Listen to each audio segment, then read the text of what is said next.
Oke, teman-teman sekalian, hari ini kita akan coba membahas mengenai Microsoft Access, gitu ya. Apa sih Microsoft Access itu? Oke, Microsoft Access itu masih satu kelompok dengan Microsoft Word, Microsoft Excel maupun PowerPoint. Itu yang sering dipakai sama orang-orang ya, sama orang-orang untuk kerjaan mereka. Dia tergabung dalam satu grup, satu item namanya Microsoft Office ya. Jadi kalau kemarin Microsoft Word saya gunakan versi 2013, Microsoft Excel saya juga pakai 2013 juga, maka demikian juga dengan yang sekarang. Saya akan bahas Microsoft Access ini dengan versi yang sama, yaitu 2013. Oke, Microsoft Word kemarin berfungsi untuk melakukan pengolahan teks, ya paling tidak untuk membuat surat penyurat gitu ya. Dan Microsoft Excel itu untuk mengolah angka, ada beberapa function seperti sum, kemudian average, merekap, membuat grafik dan seterusnya.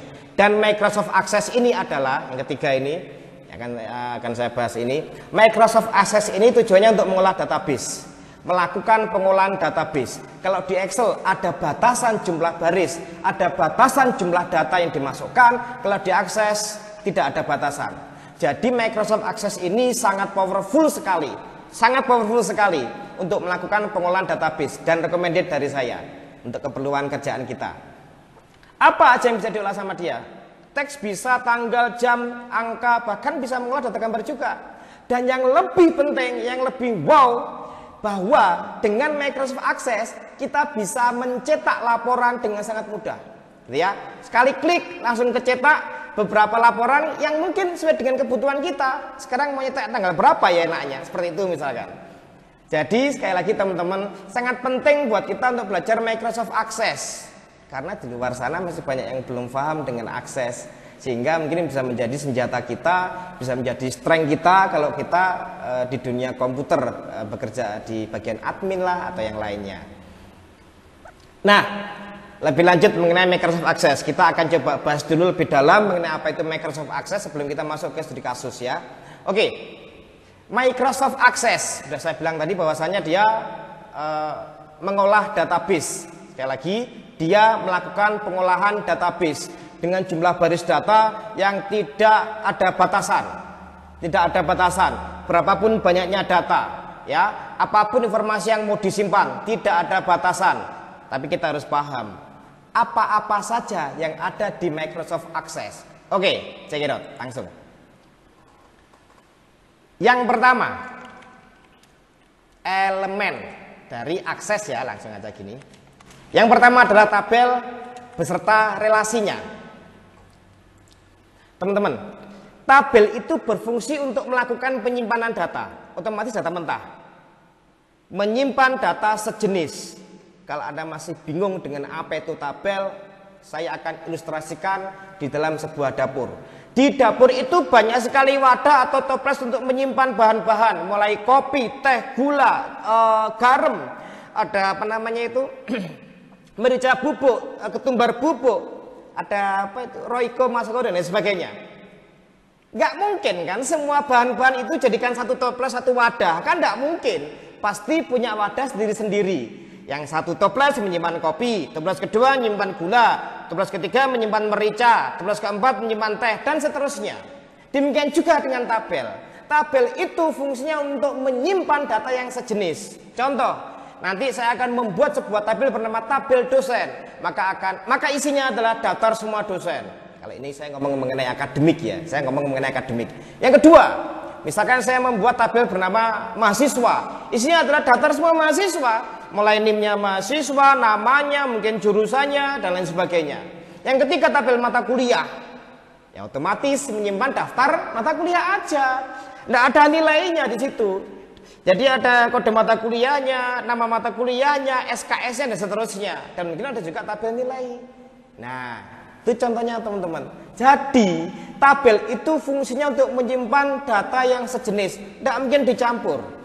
Karena menyimpan data yang sejenis, maka sangat dimungkinkan bahwa tabel itu pasti lebih dari satu dalam suatu proyek.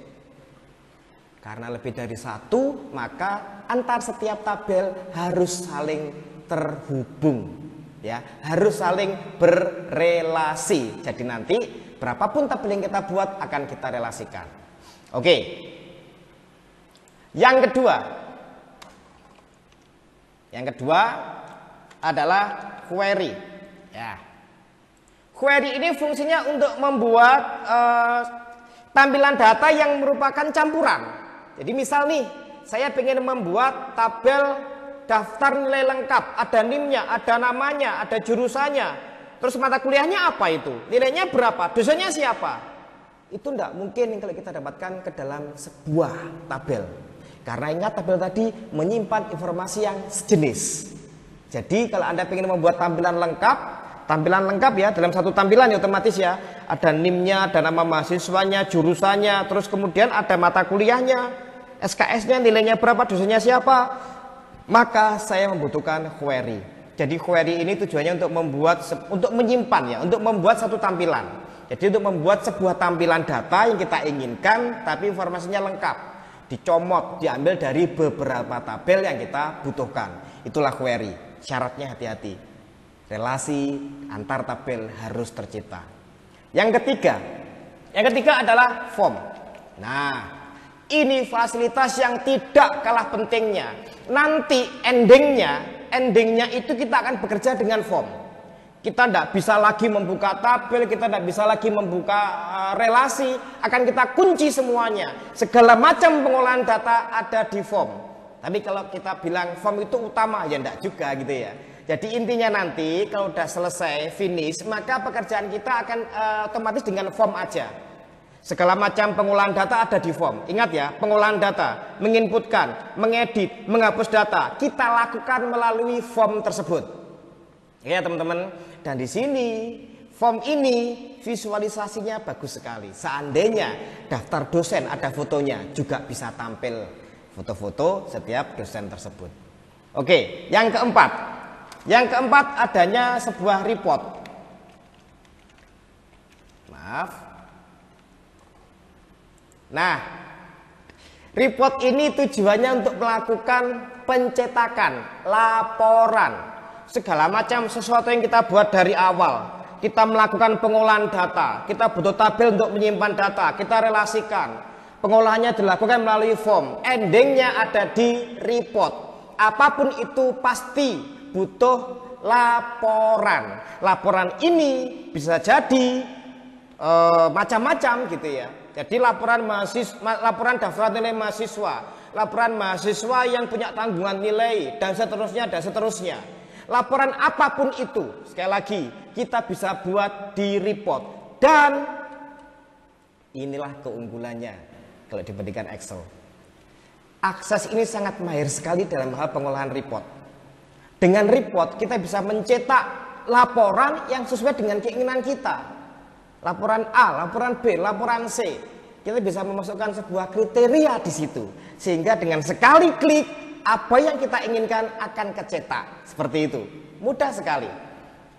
Dan yang kelima adalah makro. Makro ini tidak kalah pentingnya teman-teman. Jadi makro ini isinya adalah function, perintah-perintah, tapi perintahnya bukan ngetik secara manual ya mungkin ya. Kalau di kode, jadi ada kode, ada makro. Kalau kita menggunakan kalau kita menggunakan kode, kita akan tahu perintahnya kalau begini itu apa. Kita ngetik perintahnya. Kalau makro lebih kepada agak instan, tapi maaf agak ya. Jadi agak instan, kita pilih ini, kita pilih ini, kita pilih ini. Tapi kita tetap harus tahu apa perintahnya gitu ya. Walaupun kita milih-milih aja. Saya pengen nutup jendela ini. Sebelum nutup ada konfirmasi dulu, ada pesan dulu, ada pertanyaan dulu. Nah, ini berfungsi. Di fasilitasnya kalau nggak salah nggak ada deh. Kalau tidak lewat makro. Jadi nanti makro juga tetap akan saya berikan. Oke, teman-teman sekalian. Jadi inilah 5 elemen penting di Microsoft Access yang harus kita pelajari kalau kita pengen mahir Microsoft Access. Minimal bisa membuat sebuah aplikasi kecil untuk kebutuhan kita, untuk menunjang pekerjaan kita, untuk efisiensi tenaga dan waktu kita. Yang pertama adalah tabel beserta relasinya, yang kedua adalah query, yang ketiga adalah form, yang keempat report, dan yang kelima adalah makro. Oke, untuk contoh kasus saya akan memberikan contoh aplikasi kasir. Jadi untuk penjualan, Jadi aplikasi kasir untuk penjualan. Jadi akan saya lanjutkan ini dengan membuat sebuah database. Oke, sebutan file di Microsoft Access adalah database. Kalau Word nyebutnya dokumen, Excel nyebutnya book atau workbook, kalau Access adalah database. Jadi sekali lagi teman-teman, ini nanti akan nyambung sampai terakhir ya, sampai video-video terakhir dari Access. Saya hanya akan bahas satu project ya. Saya akan membuat satu project, yaitu aplikasi kasir. Otomatis kita ngomong penjualan. Nanti apa-apa aja yang dibutuhkan saya akan bahas secara bertahap. Oke, langsung aja saya menuju ke pembuatan database di Microsoft Access. Oke teman-teman, sekarang kita akan coba untuk membuka Microsoft Access. Apabila kita udah punya shortcutnya di desktop, tinggal kita double klik. Apabila tidak ada misalkan, kita bisa cari ya, bisa kita klik tombol start ataupun kita klik ini ya, searching. Kita klik start, kemudian kita masukkan, kalau tidak ada di sini ya, kalau tidak ada misalkan nih saya masukkan ACCESS access ya, maka akan keluar ini, tinggal kita klik aja. Jadi cara membuka akses sangat mudah sekali. Oke, perhatikan. Nah, sekali lagi dalam project ini, sekali lagi ya, dalam project ini saya akan bahas mengenai aplikasi kasir. Mungkin gini aja lah, aplikasi penjualan kasir gitu ya, supaya enak. Aplikasi penjualan kasir. Dari beberapa template database yang ada, saya memilih template blank desktop database, kosong ya, kosong. Kita membuat database baru, kosong. Kita tentukan segala sesuatunya secara mandiri. Oke, ini saya klik. Blank desktop database. Kita membuat database baru. Saya klik ini. Kemudian jangan lupa memberi nama dan di manakah kita menyimpan. Rata-rata kita lupa menyimpannya di mana. Langsung aja kasih nama kemudian create. Tahu-tahu wah tadi nyimpan di mana ya, kayak gitu. Kita klik ini. Oke, kemudian tentukan tempat penyimpanannya. Kasih nama di sini. Aplikasi penjualan kasir misalkan. Ya, contoh saya letakkan aja di drive D. Nama database-nya, sekali lagi itu sudah saya bahas tadi ya. Jadi nama database-nya adalah aplikasi penjualan kasir. Saya oke. Nah, tempatnya di drive D, nama database-nya adalah ini, ekstensinya adalah ACCDB. Lalu saya create.